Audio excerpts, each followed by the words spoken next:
Bonjour à tous et à toutes les amis, ravi de vous retrouver autrefois à travers cette nouvelle vidéo dans laquelle on va essayer de vous faire la suite de la formation ETAPS. Donc c'est la suite de la séance passée dans laquelle on a vu comment modéliser les poteaux pour notre modèle type, voilà ici. Et puis cette fois-ci on va essayer de voir comment modéliser les poutres et les planchers pour notre modèle. Donc on revient vers le modèle. Voilà le dossier architecture, ou bien le plan d'architecture, depuis lequel on va essayer de travailler, ou bien sur lequel on va euh, essayer de travailler. Donc, il s'agit d'un bloc à usage d'habitation, donc comme voyez-vous avec des balcons et tout. Attention, lorsqu'il s'agit l'exploitation au niveau de l'échaussée commerciale ou bien parking au niveau des sous-sols et tout, vous devez procéder à faire des tables plats généralement. Donc, mais pour ce cas, il s'agit d'habitation, donc on peut travailler avec des planchers à concrete. Et pour les gens qui n'ont pas encore consulté les séances de prédimensionnement, comment effectuer les prédimensionnements des éléments de la structure, puisqu'on est à la phase de modélisation. Donc, normalement, le prédimensionnement et les sections sont déjà bien dimensionnées. Ok, cette fois-ci, on va essayer de définir ou bien de modéliser. Il n'est pas de, donc vous avez ici, vous pouvez consulter la chaîne, vous allez trouver comment effectuer le prédimensionnement des poteaux, des voiles, des poutres, etc. Et n'oubliez pas, on va faire une mise à jour selon l'APA 2024 prochainement, Inch'Allah, pour le prédimensionnement des voiles. Ok? Et même le vérification minimum par rapport aux poteaux et poutres. Ok? Voilà. Donc, on revient vers notre plan. Voilà, le plan architecture. Donc, il s'agit des poteaux. Voilà, avec des poutres et tout. Donc, pour notre cas ici, après le prédimensionnement, nous avons, après le prédimensionnement, bien sûr, des poutres selon le, les règlements, beaucoup plus, c'est le DTR BC 241, ou bien le BOL 91, ainsi que le CBA 93. Si ce sont les mêmes articles, donc il s'agit de l'anthrax, ou bien la longueur entre axes de la résultante des efforts divisé par 16. Sinon, vous devez vérifier la flèche. Vous pouvez vérifier le prédimensionnement des poutres, voilà, le prédimensionnement des poutres, et vous allez trouver les articles, voilà, les articles selon lesquels on fait et on fixe les dimensionnements des poutres, ok, pour un système hyperstatique, bien sûr, pour le béton armé, ok. Donc cette fois-ci, on a fait le prédimensionnement, déjà c'est bon. Donc il s'agit des poutres principales, porteuses et des poutres secondaires, ok. De, de sens X, comme ça, donc il s'agit des poutres de 30-60, et dans l'autre sens, c'est des poutres de 30-45. On vient vers le modèle, notre modèle, voilà ici. Et d'abord, il y a plusieurs méthodes pour définir des poutres. On va essayer de travailler selon plusieurs méthodes. Ok. Donc, au niveau de ce sol, comme ça, on va cocher All Stories, comme ça. Et sinon, on va pas la faire. On va faire comme ça pour vous expliquer autrement. Ok. Donc, cet outil, Drawbeam, ou bien les éléments frame, donc vous pouvez travailler avec, comme ça, et vous faites poutre. Vous allez chercher la poutre principale. On n'a pas de la liste, donc vous devez d'abord la définir. Ok? On revient ici et vous faites Add New Property. Et vous faites rectangle et on fait poutre principale de 30 va 60. Et si vous avez des contraintes vis-à-vis de l'architecture par rapport à la hauteur libre, vous pouvez faire 55 par exemple, et vous allez vérifier bien sûr la flèche. Ici, si la hauteur, bien la retombée, vous faites 55 cm et la largeur de 30. Ok? C'est en millimètres, donc vous faites comme ça. Voilà. Et vous faites OK. N'oubliez pas aussi de définir les poutres secondaires. PS. Tout ça, vous choisissez ici la classe de béton que vous voulez. On est en train de travailler avec Citron 2530. Et vous faites ici les dimensions. OK? Voilà.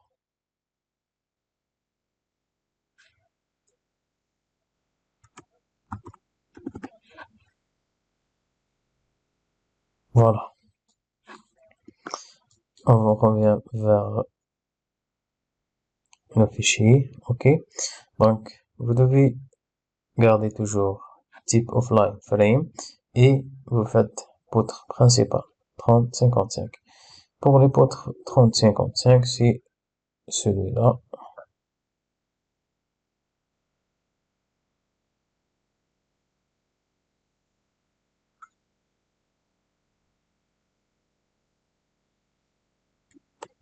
OK?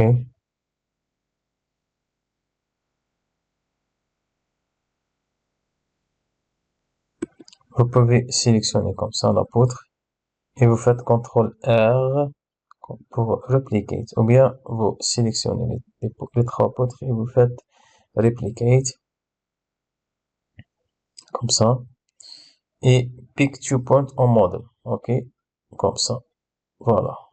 Apply. Vous faites CTRL G ou bien Previous Selection et vous faites comme ça autrement. Voilà. Pour ce cas-là, vous faites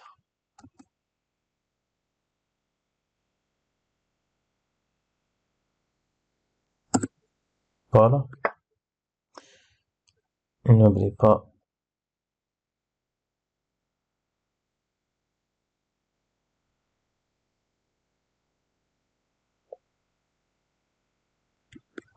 Voilà.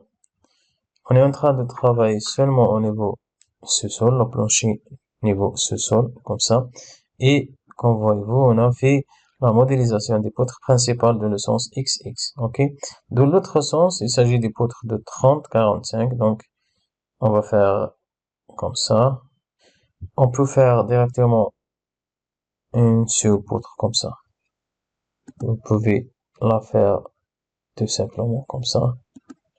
Comme vous pouvez faire aussi par Quick Draw Beam. OK? Vous cliquez juste sur la ligne et vous aurez la poutre que vous voulez.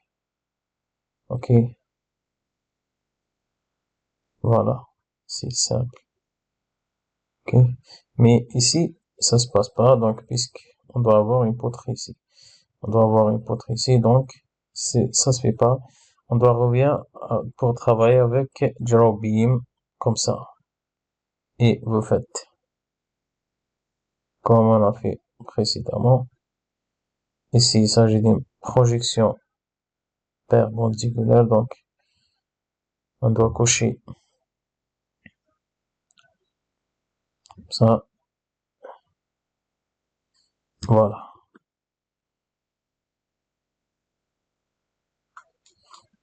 Si vous allez remarquer, on a fait une petite erreur, c'est que on a continué à définir les poutres dans le sens Y avec la même propriété, donc 35 à 55. Donc, c'est simple, vous pouvez les modifier. Donc, vous allez sélectionner les poutres dans le sens Y comme ça, tous, et vous faites Assign, et vous devez modifier comme ça. Vous aurez des poutres de 30-45. Sinon, pour avoir les choses claires, voilà.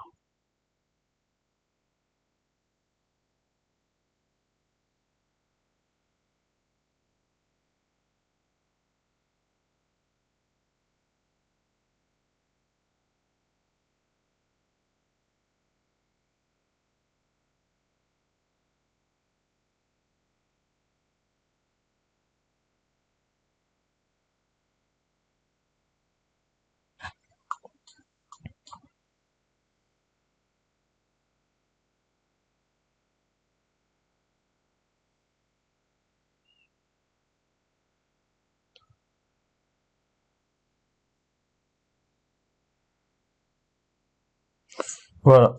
Les poutres principales en rouge et les poutres secondaires en vert. OK? Vous pouvez cocher extrude et vous allez avoir les choses en caractère gras comme ça. OK? Vraiment, c'est simple. Donc, si vous allez remarquer ici,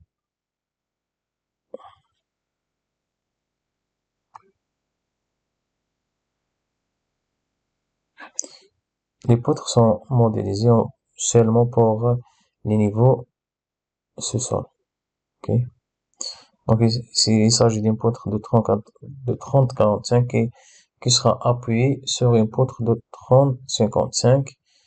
Et c'est ce qu'on a défini, ou bien ce qu'on appelle un appui élastique. OK? Voilà. Si vous allez remarquer ici, au niveau de étages courants, donc il s'agit d'une terrasse inaccessible, donc il y a un décrochement ici, donc on doit aussi, vous pouvez sélectionner l'ensemble des poutres comme ça, comme vous pouvez sélectionner Object Type et vous faites P, Select, et vous faites CTRL R et vous allez copier pour les autres stories. Sauf le sous-sol, puisque le sous-sol est là déjà défini. OK? Vous faites Apply. Et vous aurez les poutres pour l'ensemble de votre bloc. Attention, ici il y a un décrochement, donc ces poutres-là, on doit les enlever. Donc, si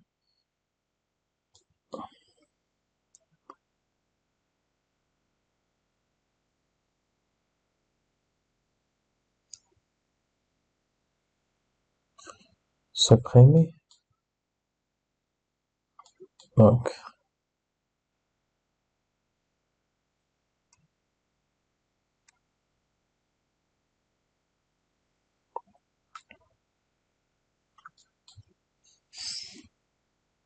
sélectionner et supprimer ici, puisque au début on a défini une poutre continue directement. Donc, lorsque vous allez supprimer la poutre, vous aurez aussi, vous n'aurez pas des poutres ici, donc on revient pour les redéfinir ultérieurement. Donc, vous faites 30, 45 et vous faites comme ça. OK? Vous pouvez consulter toujours votre modèle 3D. OK? C'est la même chose. Ici, voilà.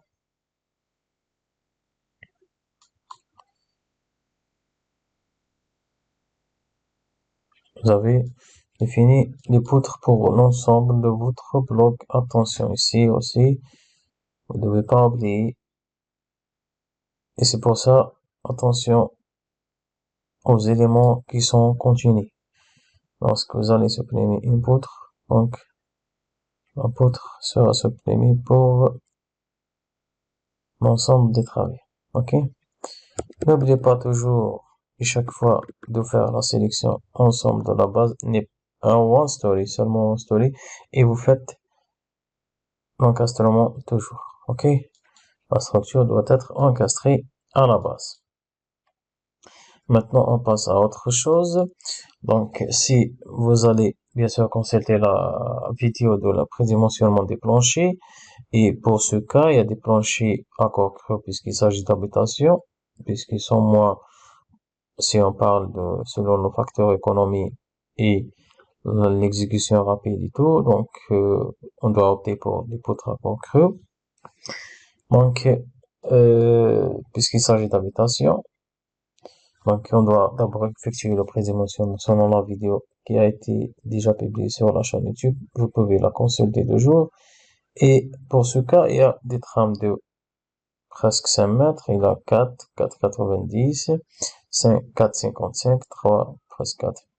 Donc, si vous allez remarquer, il y a une trame de 4,94, plutôt 98, 4,98.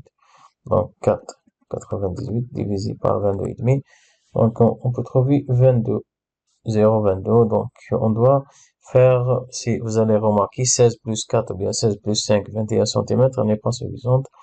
Si vous allez travailler avec 16 plus 5, c'est-à-dire 21, donc vous devez vérifier la flèche selon l'article de BOL ou bien de DTR BC 241. Sinon, vous devez travailler avec le plancher à concret de 20 plus 5. 20 plus 5, ça fait 25 centimètres et vous n'aurez pas besoin de vérifier la flèche. Donc, pour notre cas ici, on va essayer de travailler avec 20 plus 5, un système de plancher de 20 plus 5 des poutrelles dans le sens Y, dans le sens Y continu. Ok? Cette trame, si la trame, ou bien là où il y a la cage des escaliers, ici, donc ça sera les escaliers avec la partie, elle va continuer avec dans le plein, les balcons aussi en dans le plein, et le reste est encore creux. Ok? On revient vers notre modèle, on va essayer d'abord de définir les poutrelles. Ok? Add new propriété, et vous faites T, section en T. Et vous faites encore 22,5. Voilà, 25. Ici, si la largeur totale, c'est 60 centimètres, total ici, l'épaisseur totale, 150, c'est en millimètres plutôt,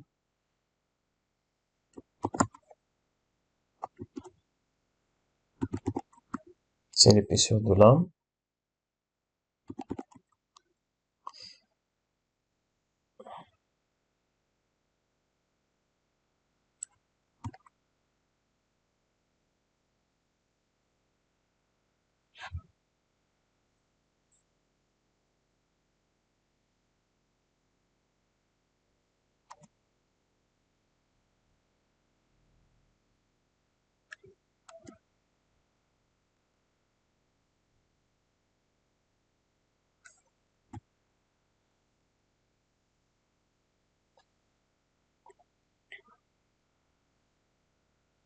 C'est ça, total depth. C'est 25 centimètres par la largeur totale, c'est 600. L'épaisseur de lame à la base et en haut, c'est 102 centimètres ou bien 120 millimètres et la date de compression est de 5 centimètres. Ok? Et vous faites OK. Marque là pour le 5. Et voilà. Et on revient ici vers notre modèle. Vous pouvez faire All Story pour définir l'ensemble à la fois. OK. Ici, vous devez sélectionner 20 plus 5 et le nombre, c'est max spacing, c'est le maximum espacement entre les deux poutrelles et dans le sens Y. OK. Et vous faites 6 simples clics et vous aurez les poutrelles.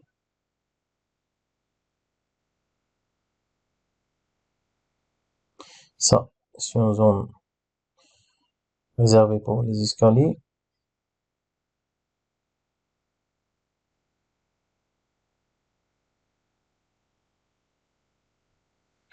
Voilà.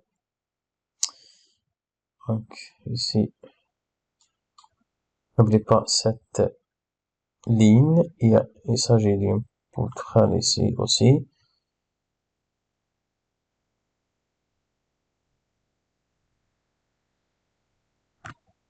Voilà.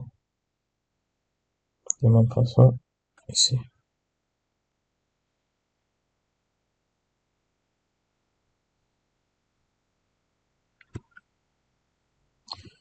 Attention, vous devez supprimer les poutrelles.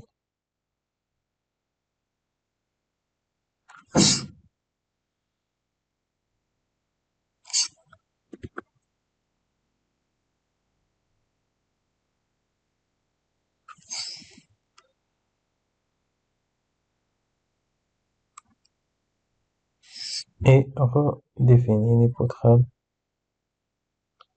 pour cette zone.